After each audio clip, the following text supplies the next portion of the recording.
बिस्मिल्लाहिर्रहमानिर्रहीम। आप सबकी पुरज़ोर फरमाइश पर, आप सबकी डिमांड पर आज की वीडियो मैंने बनाई, क्योंकि आप सब ने कहा, कमेंट्स में मैंने पढ़ा कि अक्सरियत का था कि हमें बताया जाए कि ब्रेड का हलवा कैसे बनता है। ये एक ऐसा मीठा है, मैं आपको बताऊं कि जो मिनटों में बनता है, सेकंड्स में बनता है। आप इसको बनाते हैं, आपका कोई मेहमान आ गया, अर्जेंट कोई दावत आ गई, कोई एकदम से आपने किसी को चाय पे बुला लिया या कोई आ गया, तो आप फ़ौरन के फ़ौरन ये बना सकते हैं। और मेरा दावा है कि जो इसको खाएगा वो आपके गीत गाएगा।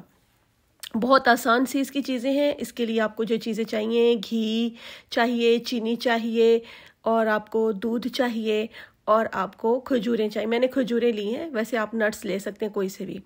अच्छा, सबसे पहले हमें ब्रेड का हलवा जो तैयार करना है उसके लिए हमें घी चाहिए। आपकी मर्ज़ी है, आप देसी घी में बनाना चाहें, आपकी मर्ज़ी है। आप घर में जो दूसरा घी होता है, बनास्पति घी, वो इस्तेमाल करना चाहें।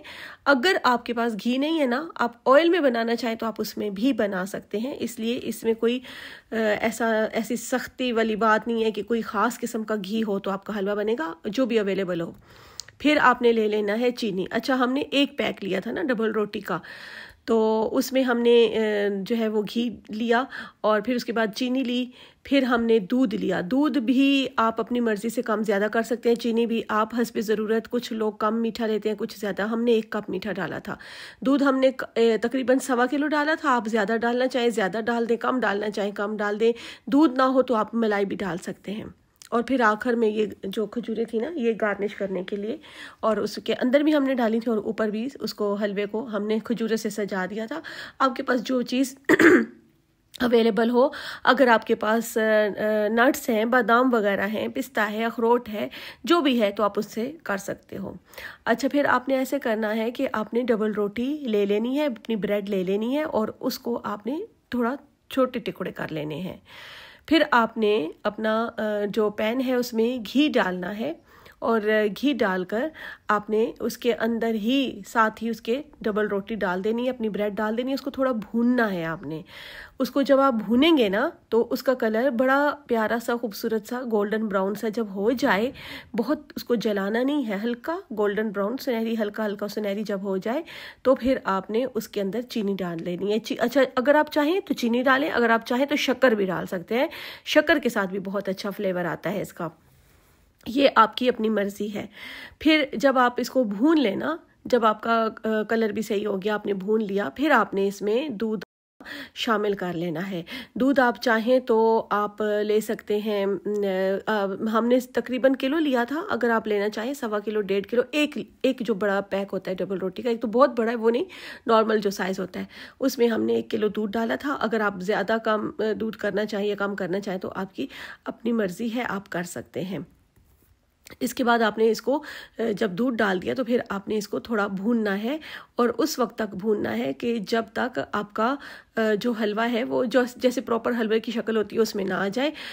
मेरी मदर इन लॉ, अल्लाह उन्हें जन्नत नसीब करे, उन्होंने बड़ी अच्छी टिप बताई थी कि जब आप हलवा करें ना, बना रहे हो, तो आपको पता चले कि अब हो गया हलवा तैयार कि नहीं, तो अपने चमचे की उल्टी साइड हलवे के ऊपर मारें।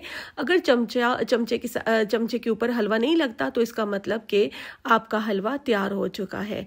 मैं अक्सर न्याज में ऐसा ही हलवा बनाती हूँ, और सब बहुत ज़्यादा पसंद करते हैं, बहुत ज़्यादा खुशी के साथ खाते हैं, और अक्सर डिमांड करते हैं कि डबल रोटी वाला हलवा ही बनाएं। ये डबल रोटी का हलवा है। अगर आप मुझे कहेंगे तो मैं आपको केक रस का हलवा भी बताऊंगी, वो भी बहुत मज़ेदार होता है। आप बताइएगा कमेंट्स में, अगर आपने चाहा तो फिर मैं आपको एक दिन केक रस का हलवा बनाना भी आपको मैं बताऊंगी।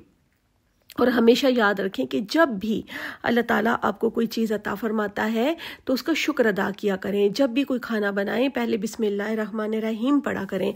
बिस्मिल्लाहिर्रहमानिर्रहीम पढ़ने से ना सिर्फ बरकत होती है बल्कि शिफा भी होती है, और उसमें परवरदिगार आलम आपको आपको उस लुकमाए हलाल का परवरदिगार आलम शुक्र अदा करने के काबिल बनाए।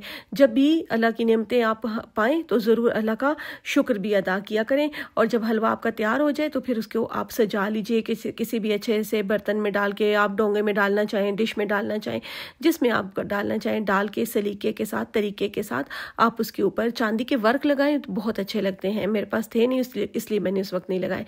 चांदी के वर्क आप लगा सकते हैं। आप पिस्ता बादाम जो अखरोट वगैरह होते हैं उसको आप हल्का हल्का पीस कर उसके साथ आप उसको सजा सकते हो, तब भी बहुत अच्छा ये लगता है। वही बात है कि जितना गुड़ डालेंगे तो उतना ही मीठा होगा। और 4 चीज़ें ज़िंदगी में कभी ना छोड़िएगा।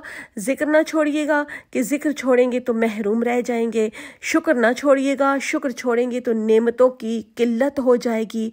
दुआ करना कभी किसी सूरत ना छोड़िएगा, इसलिए कि खुदा ताला फरमाता है, अल्लाह रब्बुल इज़्ज़त फरमाता है कि मुझसे मांगो मैं तुम्हें अता करूँगा। अल्लाह को बहुत पसंद है कि उसके बंदे उससे मांगे। दुआ करना कभी मत छोड़िएगा और तौबा करना कभी मत छोड़िएगा, इसलिए कि तौबा करेंगे तो निजात से महरूम रह जाएंगे और दुआ छोड़ देंगे तो कबूलियत से महरूम रह जाएंगे। परवरदिगार आलम हम सब को अपना शुक्रगुजार बंदा बनाए और अल्लाह ताला हमें हमेशा लुक़्मा हलाल नसीब फरमाए। आमीन सुम आमीन।